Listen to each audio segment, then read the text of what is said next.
राधे सच्चिदानंद रूपाय विश्वोत्पत्त्यादि Hathaway तापत्रय विनाशाय श्री कृष्णाय नमः। कृष्णाय वासुदेवाय हरे परमात्मने प्रकृतिनाशाय गोविंदाय नमः। कथा प्रारंभ हो गई, आओ वीर हनुमान राम लखन सीता सहित बजो प्रणाम भगवान की। श्री राधे जय श्री श्याम। आइएगा व्यासपीठ से प्रणाम करते हैं मातृभूमि को, जहाँ ये भगवान की पावनमयी गंगा बह रही है, और प्रणाम करते हैं हमारी भाइयों और भागीरथी गंगा, उनके चरणों में प्रणाम। माँ चामुंडा मैया के चरणों में प्रणाम, समस्त देवी देवताओं के चरणों में प्रणाम। इस दास का जैसा कि आप सभी भगवान की कथा का रसपान कर रहे हैं, और भगवान की कथा को चलते हुए आज द्वितीय दिवस की कथा, दूसरे दिन की कथा है। देखिए, मैं एक बार फिर बता रहा हूँ भक्तों के लिए, जो भक्त भगवान की इस पावनमयी कथा को मनोरंजन का साधन समझ रहे हो, सोचते हैं कि गुरुजी भजन नहीं सुनाते, भजन भी सुनाते हैं गुरुजी, बहुत बहुत अच्छे सुनाते हैं, लेकिन समय के अनुसार। दूसरी बात, ये भगवान की कथा मनोरंजन का साधन नहीं है। भजन गाए जाते हैं केवल आपके मनोरंजन के लिए। सुखदेव भगवान के पास जिस समय भगवान ने कथा सुनाई ना सुखदेव जी ने परीक्षित जी को, तो 7 दिन का समय था मात्र। अब 7 दिन में मोह, ममता, लोभ, क्रोध, ये सब दूर करना परीक्षित को। कौन कर देगा मुझे बता? कर सकता है कोई? 7 दिन में समय ही नहीं है। एक दिन में तो हो सके तुम्हें कथा सुनने में इतनी भी अकल ना आई हो। अन्न कौन कौन लेके आए बताइए जरा, हाथ खड़े करो। बाकी सब बोलोगे। जब तुम्हें इतनी अकल नहीं आई, इतना ज्ञान नहीं हुआ कि गुरुजी ने अन्न मंगाया है, चाहे 1 कटोरी लेके आते, तो 7 दिन में कैसे समझोगे इस कथा को? ये भगवान की वो पावनमयी कथा है। आपका मनोरंजन हम खुद कराएंगे, लेकिन समय पर। आज तो मैं देख रहा हूं, कल कथा का प्रथम दिवस था, तो कल कुछ भक्त लोग ज्यादा थे, और आज भक्तों की संख्या भी कुछ कम लग रही है, और सहयोग में भी कुछ कमी बता रहे हैं पंडित जी हैं। देखिए, उन भक्तों के लिए कह रहा हूं, जो भक्त, आपकी गलती नहीं है, आप किसी भक्त की गलती नहीं है। मैं जानता हूं एरोला में काफी संख्या में भक्त हैं। अच्छा, चौहान समाज से कितने भक्त आ रहे हैं? जरा हाथ खड़े करियो कथा सुनने। जो चौहान समाज से आ रहे हैं, यही मोहल्ले में है, इसी मोहल्ले में उधर से भी हो तो अच्छी बात है। अच्छा, इतने ही भक्त हैं बस चौहानों में? कोई बात नहीं, मेरी आवाज तो उनके लाउड स्पीकर तक पहुंच रही होगी, उनके कानों में ना पहुंच रही? ये क्या कह रहे हैं विजय जी? ये कह रहे हैं ना पहुंच रही गुरु जी? आवाज ही कहाँ से पहुंचेगी जो सुराग नीचे रख रखी है। कल को टेपाई लगा देना ऊपर।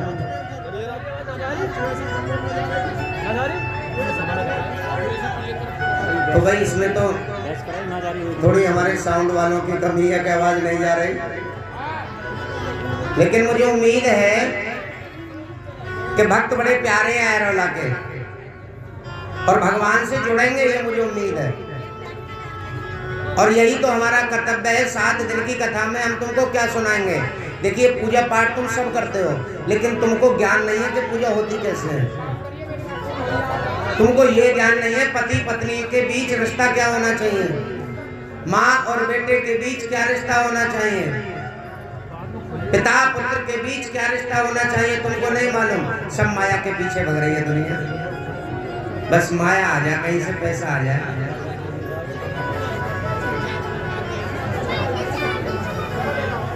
लेकिन ज्ञान की कथा मैंने रात भी सुनाई। ज्ञान किसी को नहीं है, भक्ति है। उन भक्तों के लिए सुना रहा हूँ जो लाउड स्पीकर के माध्यम से, कुछ भक्त ऐसे हैं जो ये कहते हैं गुरुजी कथा सुनने कहाँ जाएं, सर्दी पड़ रही है, रजाई में पड़े पड़े सुनने में हैं। और आजकल के जो युवा है ना, नौजवान, वो तो ये कहते हैं गुरुजी कथा तो आजकल मोबाइल में देख लें, हम टीवी में देख लेते हैं। ये सच्चाई बता रहा हूँ। 90% प्रेम पति पत्नी में, माँ बेटे में, पिता पुत्र में प्रेम क्यों नहीं रहा? मोबाइल की वजह। क्यों? टाइम ही नहीं है। पिताजी कह रहे हैं बेटा जरा 5 मिनट हमारी बात सुनना, बस 10 मिनट रुक जाओ, अभी थोड़ी चल रही है व्हाट्सएप पे चैटिंग चल रही है, बातें कर रहे हैं इंस्टाग्राम पे, फेसबुक पे। पिताजी से बात करने के लिए टाइम नहीं है।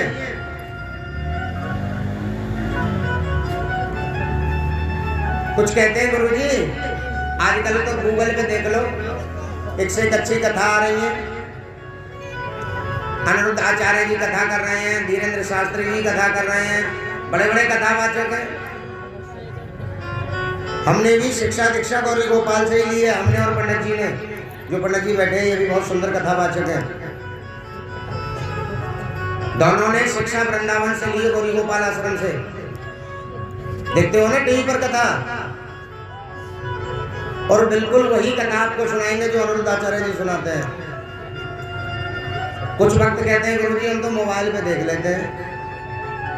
एक छोटी सी कथा सुना रहा हूं कि सत्संग में और कथा सुनने में मिलता क्या है, क्यों आना चाहिए कथा में, और क्यों वेद शास्त्र पढ़ने चाहिए। आजकल की जो पीढ़ी है ना, उनको तो ये भी पता नहीं है कि राम जी के पिताजी का नाम क्या है। उनसे पूछने लग जाए कि राम जी के पिताजी का नाम बताएंगे, गूगल पे सर्च मार के, गूगल पे सर्च मारेंगे इतनी बात को। अगर उनसे पूछने लग जाए तुम्हारे परदादा का नाम क्या है, तो भागे भागे पिताजी के पास जाएंगे, बताइए जरा तुम्हें क्यों नहीं पता? क्योंकि टाइम ही नहीं है तुम्हारे पास, पिताजी के पास बैठो।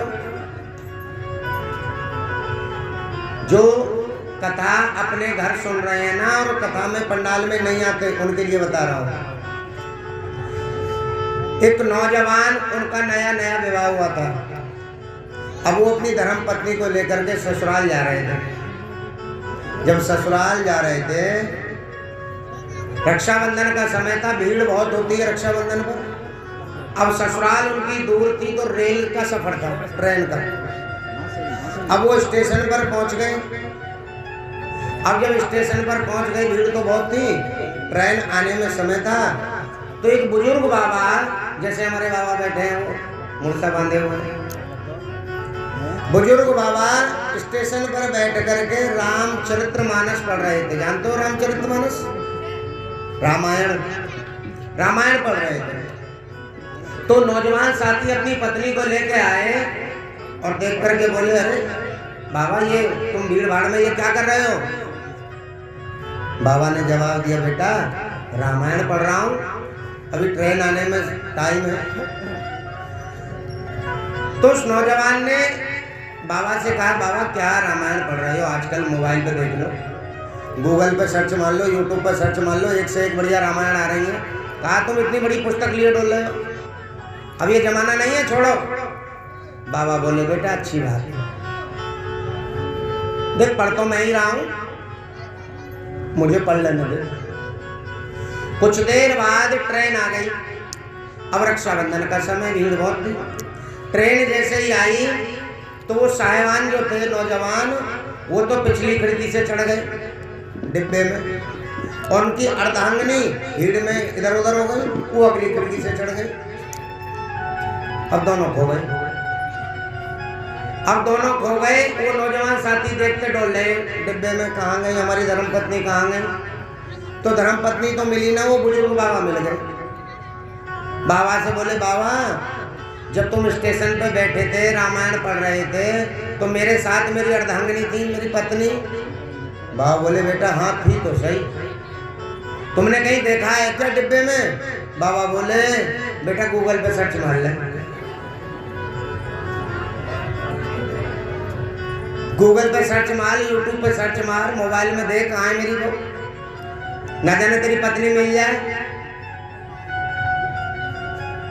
अरे मूर्ख, बाबा ने कहा अगर तू रामचरितमानस पढ़ता, तेरे माता पिताओं ने शिक्षा दी होती, तो हमारी रामायण जी ये सिखाती हैं कि जब पति पत्नी सफर करते हैं ना, तो पहले पत्नी को चढ़ाया जाता है, पीछे से पति चलते हैं। भगवान श्री राम जब नौका में सवार हुए, भगवान ने एक ही तो सवारी की जब बनों को गए, कौन सी? नाव की। तो सबसे पहले मां जानकी को चढ़ाया है भगवान ने, चढ़ो, पीछे से भगवान। बोला, बाबा बात तो तुम ठीक कह रहे हो। बाबा बोले, बेटा मोह कोई मालूम ना, तू गूगल पे सर्च मार अपनी पत्नी को, मैं भी देखूं कहां से मिले तेरी पत्नी, अगर मोबाइल में सब चीज मिल जाए तो। ये मोबाइल अच्छे के लिए भी है। बाबा ने कहा, कभी तू सत्संग में गया, कहीं कथा सुनने गया? नहीं बाबा। कभी तेरे माता पिताओं ने तुझे रामायण के बारे में बताया कि नहीं? तो तेरी पत्नी मिलेगी कहां से? बोला, ठीक है बाबा, आज के बाद मैं रामचरितमानस भी पढ़ूंगा, मैं भगवान की कथा सुनने के लिए भी जाऊंगा। अब भैया जो घर बैठे कथा सुन रहे हैं, आजकल मोबाइलों पे कथा सुन रहे हैं, अगर कोई उनका कल को नुकसान हो जाए तो गूगल पे सर्च मार के देख लें।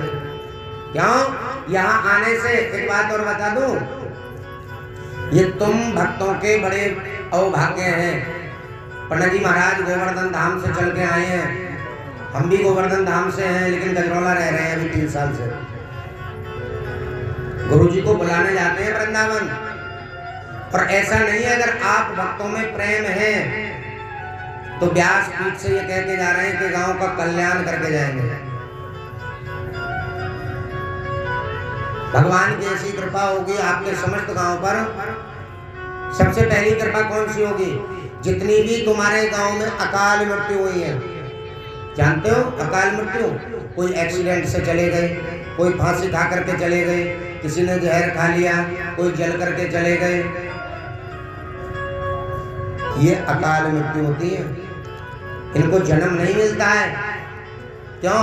भगवान ने तो हमारी आयु बनाई है 70 वर्ष, और हम खुद जहर खा के अगर 50 वर्ष की आयु में मर जाएं तो 20 साल तक प्रेत आत्माएं बन करके भटकेंगे। अब इनको शांति कैसे मिलती है? आज की कथा में मैं तुम्हें सुनाऊंगा इनको शांति मिलती कैसे है। अच्छा, कथा सबके समझ में आ रही है? हाथ खड़े करो, किस किस के समझ में आ रही है? सबके ही आ रही है? तो फिर तुम दान क्यों ना कर रहे हैं? भाई थोड़ा थोड़ा दान भी करते रहो। देखो मैंने ये कहा है, और मैं कथा के विश्राम दिवस तक यही कहता रहूंगा, मुझे कुछ नहीं चाहिए, ठाकुर जी आएंगे पूर्ति करेंगे। लेकिन ये पंडित जी आए गोवर्धन से चल के, इनकी 4 पहियों की गाड़ी भी खड़ी है यहाँ, कम से कम 5-6 हज़ार का तो इनका तेल फूक जा। इन्हें भी दक्षिणा चाहिए, ये साउंड वाले इन्हें भी दक्षिणा चाहिए, ढोलक वाले इन्हें भी चाहिए, चिमटा वाले उन्हें भी चाहिए, और आपके मनोरंजन के लिए झांकी वाले बुला लिए, तैयार हो रहे हैं वो, उन्हें भी दक्षिणा चाहिए। दान करते रहो धीरे धीरे, कंजूस मत बनो। अगर कंजूस बनोगे ना तो जानते हो कि भगवान फिर कैसे लेते हैं जो कंजूसी दिखाते हैं। जो भक्त कंजूसी दिखाते हैं ना तो भगवान कैसे लेते हैं उनसे। एक सेठ जी थे, बहुत कंजूस, बहुत कंजूस। वो कभी ये नहीं चाहते थे कि मेरा 1 रुपया कहीं खर्च हो जाए। अब माह का महीना चल रहा था, उनकी धर्मपत्नी बोली, सुनते हो महाराज? बोले हाँ। देखियो माँ का महीना चल रहा है, पूर्णमासी आ रही है, सभी जा रहे हैं स्नान करने के लिए, तुम भी चले जाओ तिगरी। अब तुम्हारे यही की कथा सुना रहा हूँ, तुम जो कंजूस हो, चले जाओ महाराज तिगरी नहाने। बोले सुनो, अगर मैं चला गया तो 10 रुपया तो चाहिए मयूरी वाले को, और जब स्नान करूंगा तो कम से कम 10-5 रुपए वहां पंडित जी बैठे होंगे घाट पे। तुम भी जाते हो, जब तिगरी जाते हैं तो पंडित जी कहते हैं ना आ जाओ यहीं उतार लो वस्त्र, आवाज देते हैं ना दक्षिणा के लिए। बोले अगर जाऊंगा तो फिर पैसे खर्च होंगे, कैसे करूं? बोली महाराज चले जाओ, कोई बात नहीं। अब बोले कंजूस सेठ जी, देखो ध्यान से सुन लो कथा, इसलिए सुना रहा हूं, जो ये सोचते हैं ना कि दान ना करना पड़े तो भगवान कैसे लेते हैं, पर ध्यान से सुन लो। सेठानी बोले चले जाओ। बोले ठीक है जा रहा हूं, लेकिन एक शर्त होगी। बोले क्या? यहां से तिगरी तक पैदल पैदल जाऊंगा, मेरे बस की ना 10 रुपए देने, अगर 10 रुपया चले गए तो खजाने में कमी आ जाएगी। बोले अच्छा। बोले ठीक है, लेकिन चले जाओ, कैसे करो? अब वो जल की कैन लेकर के चल दिए, जैसे तुम कंजूस हो। चले गए कैन लेके तिगरी स्नान करने, अब पैदल पैदल जा रहे हैं। अब जब गंगा जी पे पहुंच गए तो उन्होंने देखा भाई इधर नहाता हूं तो पंडित जी बैठे हैं, अब कहीं जुगाड़ ऐसा देखो जहां पंडित जी ना हो। तो उन्होंने इधर उधर नजर घुमाई तो गंगा जी के पूरब की तरफ शमशान घाट है, जहां चिताएं जलती हैं। अब उन्होंने सोची यहाँ कोई पंडित जी नाम ने, यहाँ नहाओ, कपड़े उतारो, चुपचाप स्नान करो, घर को चलो, फ्री में हो जाएंगे सब काम। अब शमशान घाट की तरफ जब चले गए और उन्होंने शमशान घाट में वस्त्र उतार दिए, अब उन कंजूस सेठ जी को ये पता नहीं था कि शमशान घाट में पहरा किसका होता है। तुम जानते हो किसका होता है? बताओ कौन से भगवान विराजमान होते हैं शमशान घाट में? बताओ मास्टर जी। नहीं, यमराज जी तो रहते हैं, एक भगवान भी रहते हैं वहां, महादेव। बजाओ ताली जोरदार रुचि के नाम पे। महादेव रहते हैं, भगवान शंकर का पैरा होता है शमशान घाट में। अब जैसे ही उन्होंने वस्त्र उतारे और पहली डुबकी लगाई तो शंकर भगवान पंडित जी का रूप धारण करके आ गए। बेटा बड़ा कंजूस है, घाट पे ना नहाया, मयूरी में ना बैठा, पैदल पैदल आया तू, और 1 रुपया के चक्कर में शमशान घाट में स्नान करने आया है। जैसे ही पहली डुबकी लगाई, बोले बाबा पंडित जी का रूप धारण करके बोले लाओ यजमान दक्षिणा दे दो। बोले यार ये कैसे आ गए? यहाँ मैंने तो अभी देखा इधर उधर कोई पंडित जी ना, ये पंडित जी कहाँ से आ गए? बोले लाओ यजमान दूसरी डुबकी जब लगाइए दक्षिणा दे दो पहले। सेठ जी बोले सुनो पंडित जी, दक्षिणा तो मैं दूंगा 1 रुपया। बोले 1 ही दो, अभी ना वो उधार है। बोले उधार? बोले हाँ, तुम मेरे घर आ रही हो, परसों को दूंगा, आज ना कोई रुपया। बोले बाबा, बोले कोई बात ना, परसों को दे दिए। अंतर्यामी बोले बाबा है वो तो। अब तुम सुन लो कैसे लेते हैं भगवान। अब सेठ जी स्नान करके आ गए। सेठानी बोली करिया स्नान? बोले जी करिया है। अब सेठ जी आकर के आराम कर रहे, 2 दिन बीत गए। 2 दिन बाद पंडित जी अपना रूप धारण करके आ गए भोले बाबा। और जैसे ही आए तो सेठ जी ने ये कह दिया अपने सेठानी से कि सुन, अगर कोई पंडित दरवाजे पे आया तो मना कर दिए कि यहाँ सेठ। अब पंडित जी ने आकर लग जगा दिया भोले बाबा ने, कहाँ गए यजमान? सेठ जी बोले देख क्या? सेठानी बोली वही लग रहे हैं वो तो पंडित जी। तो सेठ जी बोले ये कह दो बीमार हो गए सेठ जी। सेठानी आई भोले बाबा के पास। भोले बाबा पंडित जी के रूप में थे। बोले पंडित जी देखियो हमारे सेठ जी बीमार हो गए। तो भोले बाबा बोले बीमार हो गए? बोले हाँ। कहते रुक जाओ, डॉक्टर को तो ले वाला हूँ गाँव से, हैं 2-4 इंजेक्शन तो लग जाएंगे सेठ जी के। सेठानी बोली सेठ जी वो तो पंडित जी डॉक्टर लेवाने गए हैं। बोले अच्छा, बोले हाँ। अब डॉक्टर साहब भी आ गए तो बोले सेठ जी बोले काम करिए सेठानी, अब क्या अगर पंडित जी आवाज लगाएं तो तू रोने का नाटक शुरू कर दी। बोली क्यों? बस रोती रही है। जब पंडित जी पूछे क्या हो गया तो ये कहती है सेठ जी तो मर गए, बाकी बात मैं अपना आप देख लूंगा। अब डॉक्टर को लेके आ गए, बोले बाबा कहा सेठ जी है क्या? अब सेठानी जोर जोर से रोने लग गई। अब भैया सेठ जी की बात को ना माने, अगर पति की बात को ना माने तो लड़ाई घर में। सेठानी बोली मुझे तो करना ही पड़ेगा। अब सेठानी जोर जोर से रोने लग गई, अरे मैं तो बर्बाद हो गई रे, अरे मैं तो मर गई रे। बोले बाबा, बोले क्या हुआ? हमारे सेठ जी मर गए। बोले मर गए? बोले हाँ। बोले बाबा, बोले कोई बात ना, 4-6 आदमी तले वाला हूँ गांव में से जो गंगा जी लेके जाएंगे। अब तो सेठानी बोली सेठ जी, बोले हाँ। वो तो 10-5 आदमी लेने गए हैं, जो कह रहे हैं कम से कम 4 आदमी तो अर्थी को लेकर जाएंगे और 10-20 संग भी होने चाहिए। बोले अच्छा। तो सेठ जी बोले देख, अगर तू मेरी सच्ची पत्नी है तो रोना ही मत छोड़िए और गंगा जी तक जान दिए तुमको, चाहे मैं बिल्कुल ही सच माच को मर जाऊं तो, लेकिन 1 रुपया देना नहीं, खजाने में कमी आ जाएगी। पर तू रोती रही है, कुछ और काम नहीं है तुझे बस। बोली महाराज मुझे कौन से दंड दे रहे हो तुम? मैंने तो कोई ऐसा अपराध भी ना करा जो तुम मुझे दंड दे रहे हो। कब तक रोऊंगी? रोने की भी तो सीमा हो गया, कोई 5 मिनट 10 मिनट, सुबह से शाम हो गई रोते रोते, तना तो रोती रही है। अब भोले बाबा 10-5 आदमियों को लेके आ गए। अब जब 10-5 आदमी को लेके आ गए, भोले बाबा बोले भाई चलो सेठ जी को लेकर आओ। अब सेठ जी बोले देख तू रोती रही है और मैंने सांस धर लिया है, मैं सांस न लूंगा, मरने का नाटक कर लिया है मैंने। बोले ठीक है। तो भोले बाबा बोले भाई लेके आओ सेठ जी को, चलो अर्थी पे, अर्थी सजाओ इनकी। अब जब अर्थी पे लिटाने लगे सेठ जी को तो सेठानी कह रही अरे मान जाओ ये मरे ना है। अरे गांव वाले हो मैं कसम खा रही हूँ ये मरे ना है। तो भोले बाबा कह रहे जिनके मर जामे ना वो ऐसे कहे कि मरे ना है, लेकिन जो एक बार चला गया वो सेठानी फिर वापस नहीं आता है। अब सेठानी तो कह रही सच, अरे मान जाओ मैं कसम खा रही हूँ ये मरे ना है। सेठ जी बोल जाओ।